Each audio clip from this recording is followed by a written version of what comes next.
Naučnici iz celog sveta pokušavaju da povežu značaj rane lingvističke stimulacije sa kasnim uspehom dece u školi.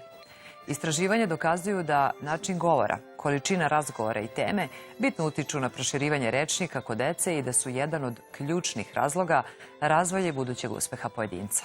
O ranom razvoju dece razgovaramo ovoga jutra sa Helen Doron, ženi zahvaljujući koje više od 3 miliona dece u svetu govori engleski jezik, a najmlađi polaznici imaju tek 13 meseci i koje će u saradnji sa Privrednom komorom Srbije organizovati konferenciju o ranom razvoju deteta. A u studiju nam je i Milica Vakić, logoped. Dobro jutro, good morning and welcome. Dobrodošli. Jutro. Good morning. Imate veliko iskustvo, Helen, u radu sa decom. Vaši najmlađi polaznici imaju svega 3 meseca. Je li moguće da beba sa 3 meseca već može da kažemo da upija ta znanja? Oh, of course. Imagine that a child is learning his mother tongue from even Zamislite before da he's dete born. uči i svoj materni jezik čak i pre rođenja, tako da je veoma važno dati im dosta jezičkih stimulacija, jer deca uče fonetiku jednog jezika u najranijem uzrastu, tako da mnoga deca su bilingvalna ili trilingvalna i one automatski uče drugačije glasovne sisteme raznih jezika, različite reči i glasovne strukture i sve to uspevaju da nauče sa manje od godinu dana, tako da mogu da uče i strani jezik, jer mi ga učimo onako kako se uči materni jezik, posebnom metodologijom. I na našim časovima uče s posebno obučenim nastavnicima, tako da uče baš onako kao što bi dete učilo svoj materni jezik, tako da naravno da može da uči engleski od 3 meseca. Milice, da li to može biti zbunjujuće? Pa ovako, ja sam htjela da dodam još jednu činjenicu, a to je, verovatno znate da bebe intrauterino u maminom stomaku već od 6. meseca mogu da čuju i čuju. I taj sluh njihov se razvija sve više i više i vrlo je važno da beba čuje majku kako govori pre svega, a potom i okruženje. Naravno da beba ne živi u tišini u maminom stomaku i da ne čuje samo mamin glas, ali njen najbolje prepoznaje. Zato je važno da se što pre počne obraćati bebi, iako u prvim mesecima mi svakako nećemo dobiti reakciju bebe na naš govor onakvu kakvu očekujemo. Prva interakcija sa bebom je emocionalnog karaktera. I prvo razumevanje od strane bebe je emocionalno razumevanje. Tek potom dolazi razumevanje facijalne ekspresije, gesta, pa tek potom reči. Ali je važno baviti se bebama, baviti se decom, govoriti i ne misliti da bebe ne znaju ništa, ne razumeju ništa, ne shvataju, iako ne mogu da nam to pokažu. Ono mnogo toga više razumeju. I upijaju sve to o čemu govorimo. Vaši programi, Helen, jesu zanimljivi, interaktivni su, razvijani od strane eksperata za učenje engleskog jezika, a decu posebno podučavaju obučeni nastavnici. Na koji način malo dete najbolje uči? Šta je pokazala vaša praksa? Well, as Milica just said, kao što je Milica upravo rekla, deca, što više govorimo o detetu, to će dete više i znati. A ako kažete ono slabo govori, pa onda nećemo da razgovaramo s njim. Još naravno da neće govoriti, ako više razgovarate s njim, onda će se i dete više razvijati i bolje će razumeti. Isto važi i za sve druge stvari, znači dete će učiti jezik tako što će ga slušati, znači treba mu mnogo govoriti i na tome se zasniva naša metodologija.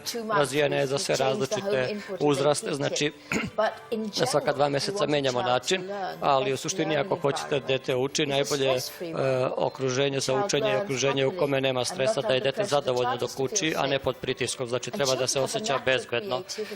Deca su prirodno kreativna i radoznala i žele da uče više nego što žele da se igraju ili da je jedu. Znači, njima je učenje igra. Ako deci damo odgovarajući sadržaj i uputimo ih, onda će njihovi mozgovi sami sve to povezati, sklopit će tu slagalicu, znači moramo verovati njihovim urođenim sposobnostima za učenje. Važno imati pravi program i pravi način učenja. Koliko je govor važan za ranji razvoj deteta? Izuzetno važan kako za prijem, tako i za produkciju. Ali ja ću se nadovezati na ovo što je gospođa Helen rekla. To je da je važno učiti uživo. Šta je poenta? Naučnici su došli do saznanja. Da bi se stvorila jedna veza neuronska, jedna sinapsa, potrebno je 400 puta ponoviti nešto. Ako to dete čini kroz igru, radeći u interakciji sa drugim, onda je potrebno 20 do 30 puta. Ogromna razlika. To govori o tome da deca tokom igre se ne igraju manipulišući samo objektima. Oni se igraju sa osobom i kroz to uče. Izuzetno je važna interakcija, komunikacija. Jako je važno da, naravno, razvijati, stimulisati razvoj komunikacije, govore i jezika kod dece, ali upravo tim redom. Pre svega je važna komunikacija koja podrazumeva i neverbalnu komunikaciju. Moramo čitati gestove, moramo znati šta oni znače, moramo čitati facijalnu ekspresiju, prozodiju, da li je nešto rečeno na ovaj ili onaj način, jer i to šalje određenu poruku sagovorniku, pa tek potom obratiti pažnju na reči i jezički čitav sistem. Veoma je važno poštovati ono što je zakonitost razvoja. Prvo razumem, a potom sam u mogućnosti da produkujem. I koliko u stvari to rano učenje stranog jezika može da bude stimulišuće za malo dete? Ukoliko dete nema nikakvu predispoziciju za razvoj nekih poteškoća u razvoju govora i jezika, svako bavljenje decom, pogotovo na način na koji se to radi u školi Helen Doron, multidimenzionalno se prilazi detetu i dete je akter, glavni akter svega toga i partner, je dobar način za sticanje svih ovih iskustava kada dete praktično može da bogati svoj rečnik i da svaki drugi jezik bude samo šlag na torti. I jeste činjenica da kažemo, u ovom vašem projektu, u ovoj vašoj školi učenja jezika nama izgleda da se deca igraju samo, a u stvari ona uče, što i jeste poenta svega toga. Pojedini stručnjaci kažu da dete ne treba opterećivati u ranom razvoju, u ranom uzrastu još jednim stranim jezikom. Međutim, vaša iskustva pokazuju i vaši podaci pokazuju da je 3 miliona mališana, je li tako, naučilo engleski jezik zahvaljujući ovom projektu koji vi sprovodite. Kao što je Milica rekla, kad se deca rode, njihove sinapse možda se tek formiraju i što je veća stimulacija, to će se više veze između sinapsi stvarati i ono što naučit će doživotno, jer to stalno ponavljanje jača te sinapse i ponovo kažem, ako se to radi kroz igru, onda se ne mora ponavljati 400 puta, dovoljno nešto ponoviti 20 puta, to je ono što mi radimo, nalazimo različite načine da ponovimo istu stvar kroz igru, preopterećivanje dece, ne treba im suditi prema našim kriterijima. Naši mozgovi ne uče isto kao deči. Deca žele da uče mnogo, ali to treba raditi na pravi način. Smještati ih da sede za stolovima sa 3 godine je katastrofalna greška, to se tako ne radi. Ona moraju da budu aktivne, moraju da se kreću, da rade stvari i ako se taj program vrlo dobro osmisli, one mogu da nauče mnogo i to im ostaje za ceo život. Jer kad naučite jedan strani jezik, to je odlična stimulacija, to je najbolja stimulacija za mozak koju možete imati kao dete, jer se tako stvara najveći broj tih veza između neurona i te iste veze će kasnije biti korišćene za učenje recimo astrofizike ili sviranja klavira ili bilo čega čime dete želi da se bavi, bit će mu mnogo lakše. Znači, nemojte misliti da je to previše za vaše dete, ništa nije previše za dete, to je možda previše za vas, jer vaš to možda ne može da prihvati, ali za dete to nije previše. Sve vreme govorimo o toj stimulaciji, a kakva je situacija u praksi, koliko su nam zaista deca stimulisana u ranom uzrastu?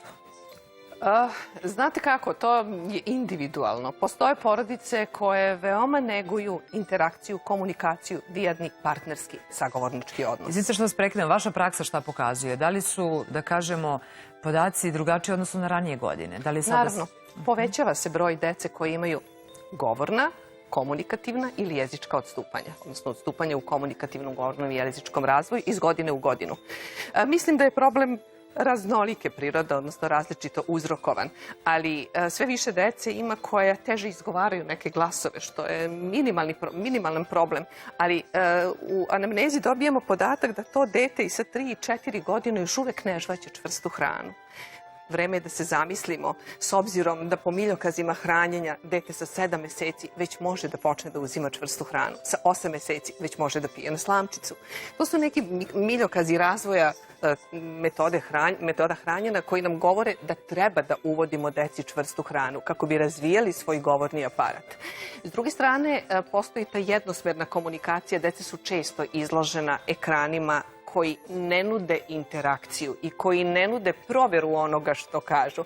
Ne stimulišu razvoj dečije mašte, ne razvijaju igru, ne razvijaju simboličku igru ili bilo koju drugu vrstu interakcije, nego ostavljaju pasivno dete, samo primaj, ništa se od tebe ne traži.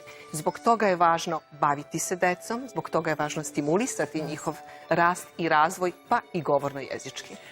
Helen, posle 20 godina iskustva, šta biste vi rekli, kako je vaše iskustvo sa decom u Srbiji? Da li smo mi talentovani za jezike? Naravno da su talentovana za jezike. Sva deca su talentovana, naravno i ovde. I bilo je divno 20 godina raditi u Srbiji. Imamo fantastične rezultate. Deca govore engleski kao maternji jezik i osim toga, posle toga dobijaju i odlične ocene na Cambridgeskim ispitima. Naravno, ti ispiti su samo standardizovani ispiti. Važno je da deca mogu da komuniciraju, da se osjećaju prirodno, imaju savršenu gramatiku. Jer gramatiku kao da je maternji jezik možete usvojiti samo do 7. godine, posle toga to nije moguće. I mi ih jezik učimo kao maternji, tako da zahvaljujući tome to mogu. Zatim metodologija je dobra i smatramo da ovdje imamo odlične rezultate sa decom jer počinju rano i to im otvara brojne mogućnosti. I taj jubilej 20 godina rada, da kažem, i kod nas i prenošenja svega toga što vi znate, odlučili ste da obeležite na jedan lep način. A reč je o konferenciji koju organizujete u želji sa Privrednom komorom Srbije, kao što smo i rekli u najavi. Kako će sve to izgledati? To je veoma uzbudljivo. Imaju stručnjake za rano obrazovanje koji će se okupiti, stručnjake za dečji razvoj. Razgovarat ćemo o mnogim stvarima. Ja ću držati govor o nauci koja stoji iza metodologije škole Helen Doran. Drugi ljudi će govoriti o drugim aspektima. Milica će također biti tu i zaista se radujem susretu sa tim stručnjacima. Milice, šta će biti vaš deo, da kažemo, vaše priče? Da li neki savjeti, da li neka vaša dosadašnja saznanja i iskustva kad je reč o učenju stranog jezika u najranijem dobu? Ja ću govoriti o ranom razvoju komunikativnih govorno-jezičkih sposobnosti kod dece, šta očekujemo, kako ih stimulisati, koji su to neka zlatna pravila stimulacije, šta izbegavati, na šta staviti akcenat, a to će biti nešto o čemu smo već danas govorili. Komunikacija, interakcija, dijatni partnerski odnos, uživo sa učešćem deteta. Dete kada radi, misli i govori, to je gotov proizvod. To je ono o čemu kada govorimo o primenjenom učenju i o pragmatici. O tome ćemo govoriti. Hvala što ste govorili za jutarnji program i Helen, za kraj samo kratko vaš savjet za sve one roditelje koji su možda sumnjičavi kad je reč o učenju drugog jezika u tako ranom uzrastu. Pre svega, nema razloga za sumnjičavost. Postoji 6000 jezika na svetu u 200 zemalja, pa vi sami izračunajte, većina dece u svetu je multilingvalna, odnosno višejezična i učenje drugog jezika je najbolja stimulacija za mozak koja se može pružiti. Mnogo je komplikovanije naučiti strani jezik nego matematiku, ali deca to stalno sjajno rade, što pre počnu, to je bolje. Neka uče još jedan strani jezik, pa i dva, mi im to možemo pružiti na način koji je veoma lak za prihvatanje, sa puno pesama koje će pokrenuti govor, jer i deca koji imaju govorne probleme uspevaju da ih prevaziđu zahvaljujući pesmama. Imamo metode kojim se koriste dosta muzike, tako da učinite što više možete sa svojom decom u najranijem uzrastu bez primoravanja na to. Znači, to im treba ponuditi na odgovarajući način i vaše dete će procvetati. Thank you. Hvala. Hvala još jednom što ste govorili za jutarnji program. Hvala.